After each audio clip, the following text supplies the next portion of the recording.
नमस्कार. रुचकर मेजवानीत आपल्या सगळ्यांचं पुन्हा एकदा खूप खूप स्वागत आहे. आज तुम्ही मला माझ्या घरात आणि माझ्या किचन मध्ये पाहणार आहात. माझ्या आवडीची एक पावसाळी रेसिपी आपण आता करणार आहोत. चला तर मग सुरुवात करूया. काय वाटतंय, काय असेल आजची रुचकर मेजवानी? आज मी करणार आहे मिरचीची भजी. मी 2 बटाटे घेतलेले आहेत मॅश केलेले. आता काय करूया, हे पनीर आहे. पनीर मी घरी बनवलंय. तुम्ही विकतचं जर पनीर आणलं तर ते किसून घ्यायचंय. 150 ग्रॅम एवढं पनीर घेतलंय आणि हे मॉझरेला चीज अर्धा कप. ह्याच्यात थोडीशी आपण मिरची घालूया वाटलेली, भरपूर कोथिंबीर, 1 टीस्पून आपण इथे आल्या लसणाची पेस्ट घालूया, अर्धा टीस्पून काळी मिरी पावडर. इथे आता मी चिली फ्लेक्स घालणार आहे आणि थोडंसं ऑरिगॅनो, चवीप्रमाणे मीठ आणि सगळ्यात शेवटी आपल्याला कांदा घालायचा आहे. कांदा आणि मीठ एकत्र आलं की पाणी सुटेल. आणि आता हे सगळं छान मिक्स करून घ्यायचं आहे. मी हातानेच मिक्स करणार आहे. हाताने मिक्स केलं की सगळं छान आपलं स्टफिंग मिक्स होईल. हे आपलं स्टफिंग तयार झालेलं आहे. पाऊस खूप पडतोय. पावसाचे प्रत्येकाचेच अनेक किस्से असतात. लहानपणीची एक गोष्ट आठवते की लहानपणी शाळेतनं यायचो, खूप पाऊस असायचा. खरं तर दांडी मारायचं मन असायचं, पण शाळेत जावं लागायचं. तर त्यावेळेस येता येताना इतके असे छान छान गाड्यांवर वडापाव भजी इतके वास येत असायचे आणि इतकं खावंसं वाटायचं. पण बाहेरचं खायला अलाउड नव्हतं, कारण पावसाळ्यात बाहेरचं खात नाही आपण. आणि घरी आल्यावर नेमकं आईने गरमागरम भजी केलेली असायची. काय छान वाटायचं माहिती आहे. आणि आता माझ्या मुलांना जेव्हा मी सांगते बाहेरचं खाऊ नका, तेव्हा मला कळते की आई त्यावेळेस असं काय सांगायची ते. माझी आई ना अगदी उत्तम सुगरण होती. इतके सुंदर सुंदर पदार्थ करायची ना ती की विचारूच नका. आपण चायनीज आता अगदी रेग्युलरली खातो, पण त्यावेळेस आम्ही लहान असताना चायनीज तर नसायचंच. पण तुम्ही विचार करा, 1984ला आम्ही खूप लहान होतो, पण त्यावेळेस माझी आई अमेरिकन चॉपसुई बनवायची. म्हणजे विचार करा, ती किती तिच्या रेसिपीज तिला शिकण्याची आवड होती, करण्याची आवड होती. तर तिचीच ही आवड माझ्यात सुद्धा आली आहे आणि मला सुद्धा खूप आवडतं अशा वेगवेगळ्या रेसिपीज करायला. ह्या सगळ्या ज्या मिरच्या आहेत त्या मी मध्ये कापून आतल्या बिया काढलेल्या आहेत.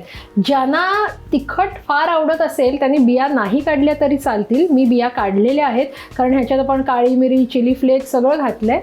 तर ह्या बिया काढून ह्या मिरच्या अशा आपण स्टफ करून घेतोय.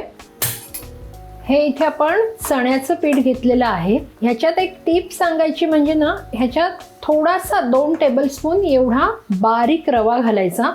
म्हणजे भजी किंवा जे काही आपण ह्या पिठात बुडवून तळतो ते छान कुरकुरीत होतं. तर मी ह्याच्यात फक्त मीठ, थोडासा बारीक रवा आणि अगदी 1 चिमटीभर खायचा सोडा घातलेला आहे. ही रवा घालायची जी टीप आहे ना, ती मला माझ्या आत्याने दिलेली आहे आणि ती मी नेहमी फॉलो करते. खूप छान भजी होतात. आपलं तेल छान गरम झालंय. आता आपण ह्या मिरच्या तळून घेऊया. ही मिरची बुडवताना हा जो देठ आहे तो आपल्या हातात ठेवायचा आहे आणि ही अशा पद्धतीने बुडवून घ्यायची आहे आणि त्यानंतर आपण ती तेलात सोडणार आहोत.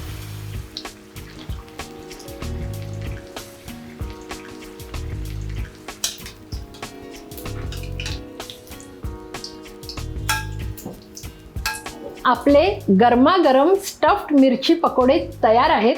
तुम्हाला एक झटपट आणि टाइमपास रेसिपी दाखवते. बघा, आपण आता करतोय चीज पकोडा आणि ह्या आमच्या कमल मावशी.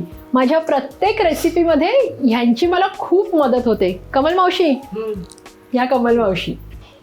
हे जे कोटिंग आहे ते खूप पातळ करायचं नाहीये, थोडंसं जाडसरच हे कोटिंग हवं. लोणावळ्याचा टायगर पॉइंट हा माझ्या सगळ्यात आवडता आणि तिथे जाऊन गरमागरम कॉर्न भजी, मॅगी आणि चहाचा आस्वाद. आहा, असा पावसाळा अगदी मला खूप आवडतो. तुम्हाला पण जर काही ठिकाणं माहिती असतील जिथे आपण पावसात जाऊ शकतो तर नक्की कमेंटमध्ये कळवा.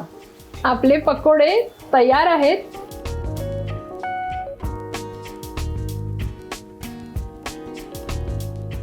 चीज पकोडा बघू शकता, याचं चीज छान मेल्ट झालेलं आहे आणि हे लागतं पण खूप सुंदर. चला चहा करूया. एवढा चहा कशासाठी? माझ्या एकटीसाठी नाही आहे हा चहा. आज आमची रुचकर मेजवानीची संपूर्ण टीम इथे आहे आणि सगळ्यांसाठी आपण चहा बनवतोय. आलं घातलंय, आता गवती चहा घालूया. पावसाळ्यात गवती चहा घालून केलेला चहा त्याची लज्जत काही औरच असते. साखर घालूया आता. आणि आता सगळ्यात शेवटी चहाची पावडर. आता दूध घालूया.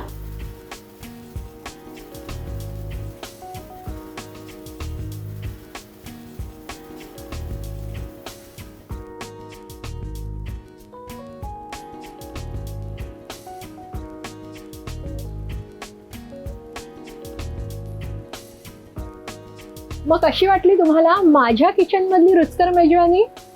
तर तुम्ही सुद्धा नक्की करून बघा. पावसाळ्यात ह्या भजींचा आस्वाद घ्या आणि अशाच छान छान रेसिपीजसाठी पाहत रहा रुचकर मेजवानी.